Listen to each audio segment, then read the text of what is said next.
Assalomu alaykum, to'g'ridagi barliq kitob anglag'uvchi do'stlar.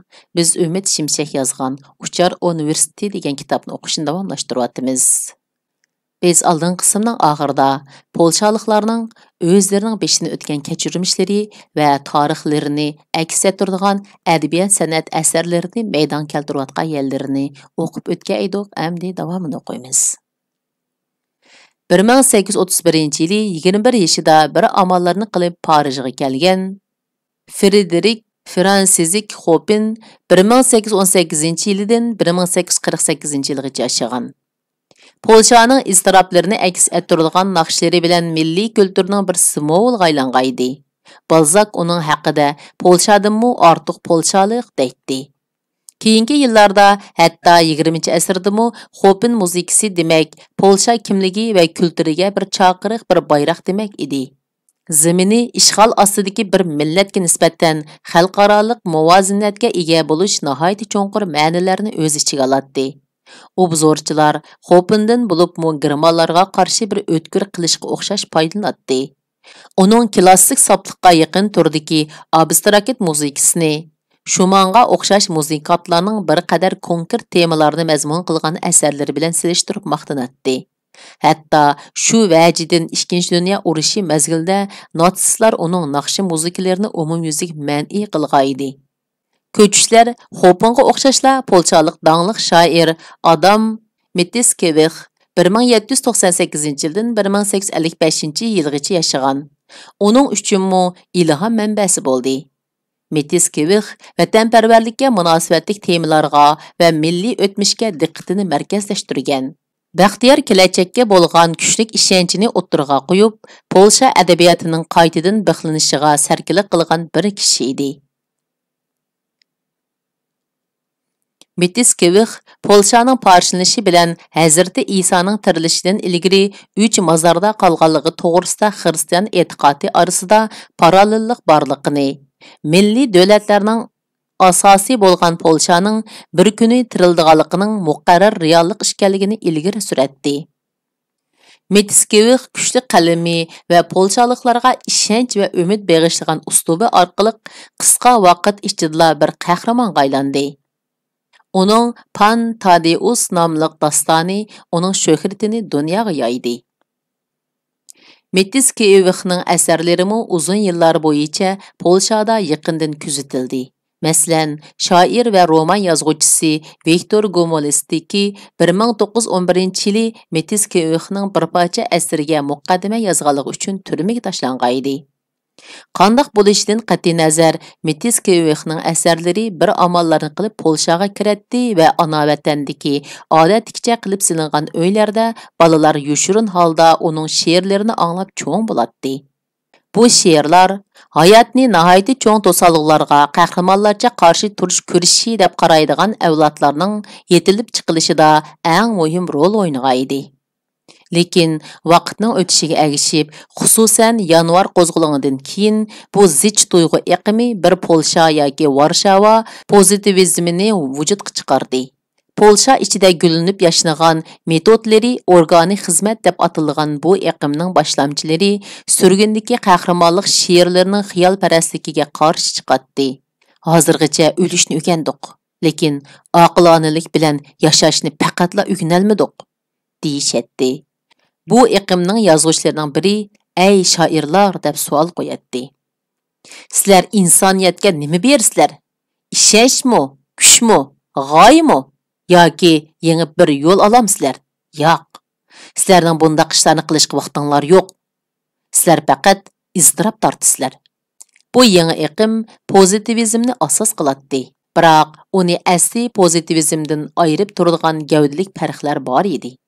Polshaliklar pozitivizmni bir din sifatida qabul qilishning o'rniga katoliklikni saqlab qilib, pozitivizmni masala hal qilish vositasi qilish uchun yuzlangan edi.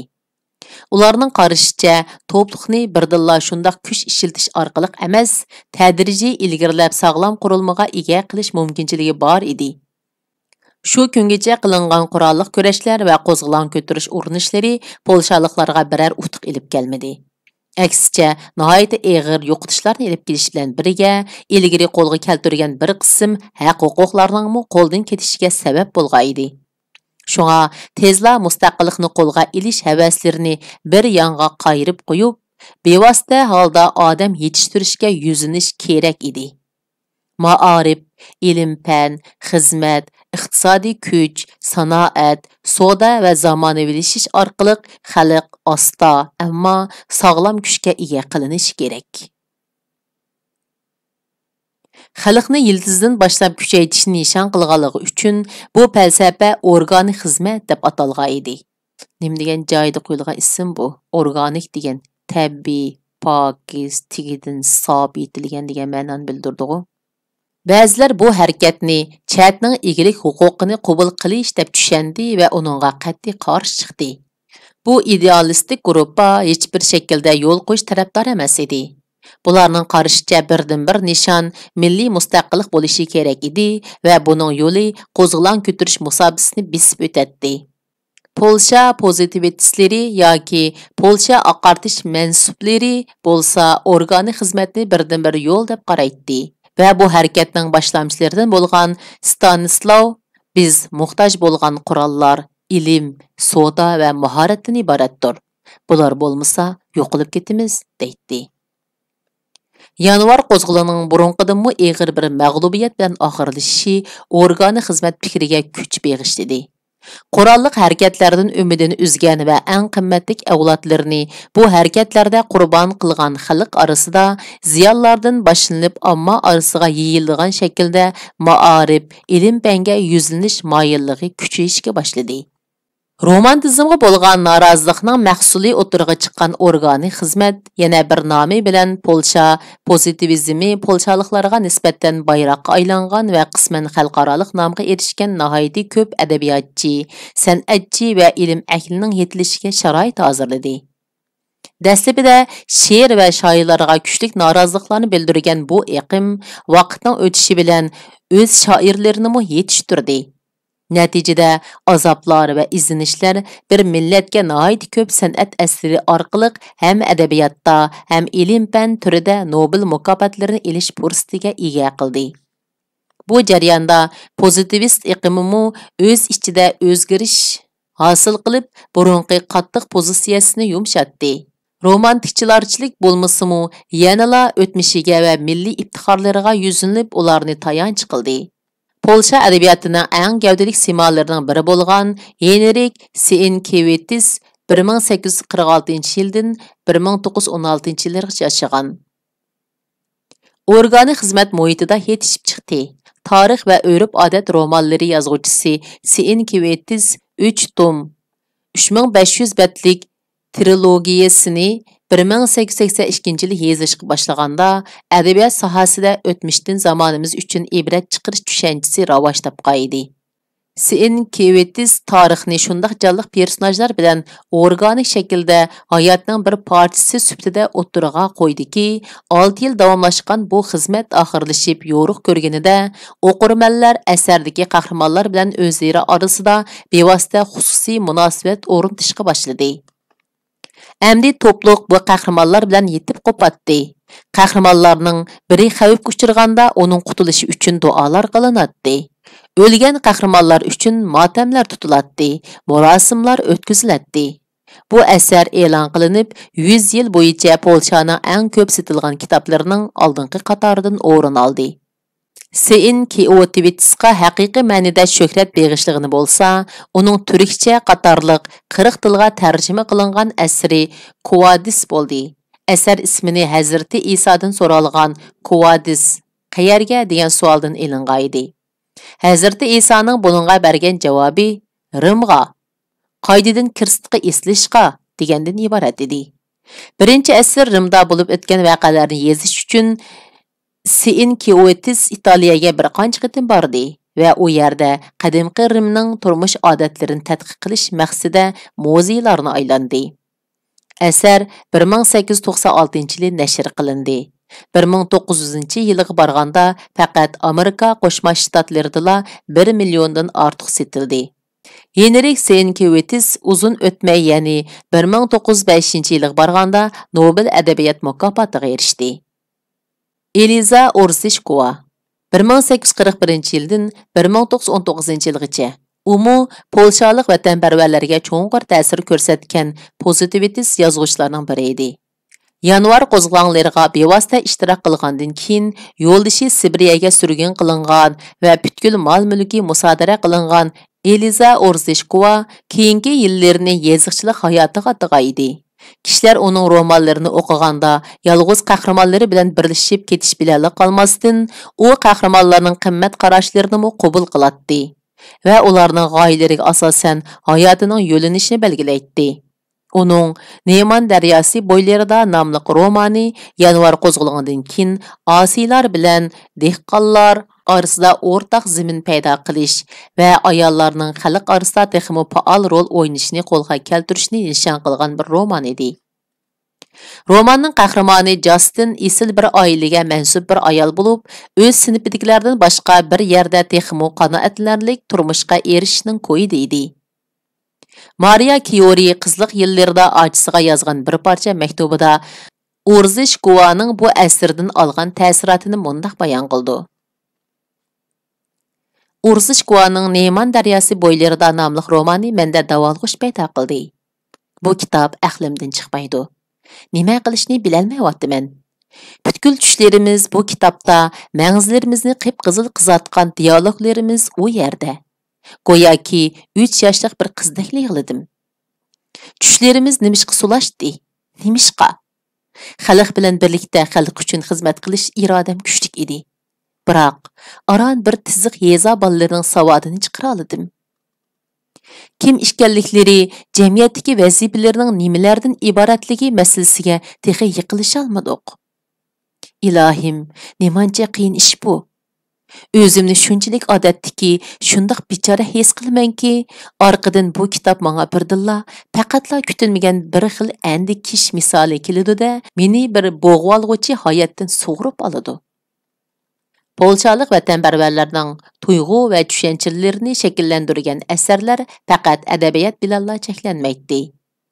Rasm san'atining shu davrda iz qoldirgan muhim zotlar yetishib chiqdi. Ularning eng ta'siri kuchli bo'lgani Yan Matiko, ya'ni 1838-yildan 1893-yilgacha yashagan. Onun Polsha tarixining bir tarafdan eng tragediyalik sahnalarini, yana bir tarafdan ko'z qamashtirg'uchi voqealarni aks ettirgan may bo'yoq rasmlari polshaliklarga ruh va ong beg'ishlagan asarlar edi. Artur Gerotger 1837-yildan 1867-yillargacha yashagan. Onun yanvar qo'zg'olonini aks ettirgan sizma rasmlari bo'lsa, shu davrning eng ko'p nusxalangan asarlari edi. Polshada mustamlikachilarning besimi ostidagi uylarda bolalar Chopinning naqshi muzikalarini anglab, Mitsovishning cheklangan she'rlarini yodlasa, yana bir tarafdan maxfiy joylarda asrab saqlangan girogir rasmlar orqali tarixlariga nazar tashlaydi. Bu orqali ruhlarining, qobiliyat va ishtiyoqlarining baliq imkoniyatlari bilan milliy ong'a ega bo'ladi. Polsha kulturida san'atga o'xshashla ilmning o'rni bor edi. Darvaqa, ilm Polsha pozitivizmning eng muhim murojaat nuqtasini tashkil qiladi. U davrda dunyoviy shuhratga ega ko'p sonda olim yetishib chiqdi. Havodagi oksigen va azotni suyuqlantirishga muvaffaq bo'lgan Karol Olshevskiy 1846-yildan 1915-yilgacha yashagan. Uning bilan billa yana Zigmund Voroblevskiy 1845-yildan 1888-yillargacha yashagan. Bularning orasida edi Maria Kiori 1867-yildan 1934-yilgacha yashagan. U bo'lsa, dunyoda Nobel mukofotiga erishgan tunji ayol bo'lish bilan qolmay, bu mukofotga 2 qatim loyiq ko'rilgan tunji olim bo'lish sharafini qo'lga keltirdi.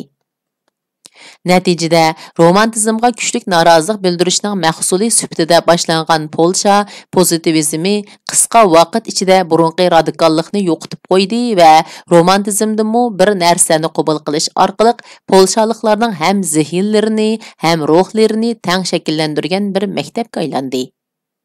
Uzun o'tmayla bu maktab uqumi butkul mamlakatni qopladi.